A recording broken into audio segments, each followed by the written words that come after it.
Hello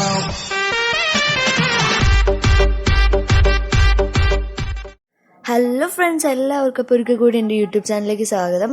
ഇന്ന് നമ്മൾ ബാക്കി വന്ന ഇഡലി കൊണ്ട് ഒരു അടിപൊളി 4 മണി പലഹാരമാണ് ഉണ്ടാക്കാൻ പോകുന്നത്. വളരെ സിമ്പിളായിട്ട് തന്നെ നമുക്ക് വീട്ടിലുണ്ടാക്കാൻ കഴിയുന്നതാണ്. ആകെ കുറച്ച് ചേരുവകളേ ഉള്ളൂ.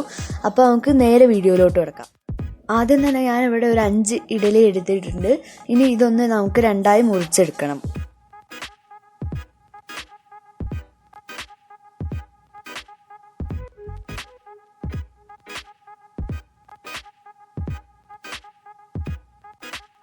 ആദ്യം തന്നെ ഞാനിവിടെ 1 സ്പൂൺ മുളക് പൊടി എടുത്തിട്ടുണ്ട്.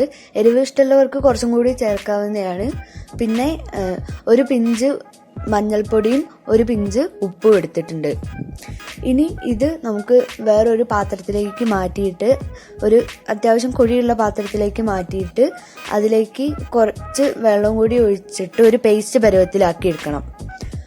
അതിനുശേഷം നമ്മൾ മുറിച്ച് വെച്ച ഇഡലി ഇതിൽ ഒന്ന് ഇട്ടിട്ട് നല്ലോണം ഒന്ന് ഇഡലിൻ്റെ മുകളിൽ ഈ മിക്സ് ഒന്ന് പുരട്ടിയെടുക്കാം.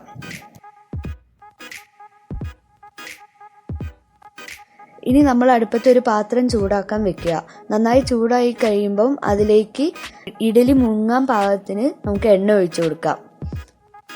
എണ്ണ നന്നായി ചൂടായി കഴിയുമ്പോൾ നമുക്ക് ആ ഇഡലി അതിലേക്ക് ഇട്ട് നന്നായി ഒന്ന് വറുത്തെടുക്കാം. ശ്രദ്ധിക്കേണ്ട കാര്യം എന്താണെന്ന് വെച്ചാൽ, ഇട്ട് കഴിഞ്ഞിട്ട് നമ്മൾ സിമ്മാക്കിയിടണം. സിമ്മിലിട്ടാണ് നമ്മൾ ഫുള്ളായി വറുത്തെടുക്കുന്നത്. ഇതിനി നല്ല ഒരു ബ്രൗൺ കളറായി വരുന്നവരെ നമ്മൾ വെയിറ്റ് ചെയ്യണം. ഏകദേശം ഈ കളറാകുമ്പോൾ നമുക്ക് കോരിയെടുക്കാവുന്നതാണ്. ഇതോടെ നമ്മുടെ ഇഡലി കൊണ്ടുള്ള 4 മണി പലഹാരം ഇവിടെ റെഡി ആയിരിക്കുകയാണ്. അപ്പോൾ നിങ്ങൾക്ക് ഈ വീഡിയോ ഇഷ്ടപ്പെട്ട എന്തായാലും സബ്സ്ക്രൈബ് ചെയ്യുക, ലൈക്ക് ചെയ്യുക, പറ്റുന്ന അത്രയും ആൾക്കാർക്കൊന്ന് ഷെയറും കൂടി ചെയ്ത് കൊടുക്കുക. അഭിപ്രായങ്ങളും നിർദ്ദേശങ്ങളും ഒക്കെ എന്തായാലും കമൻ്റ് ആയിട്ടുണ്ടാവും.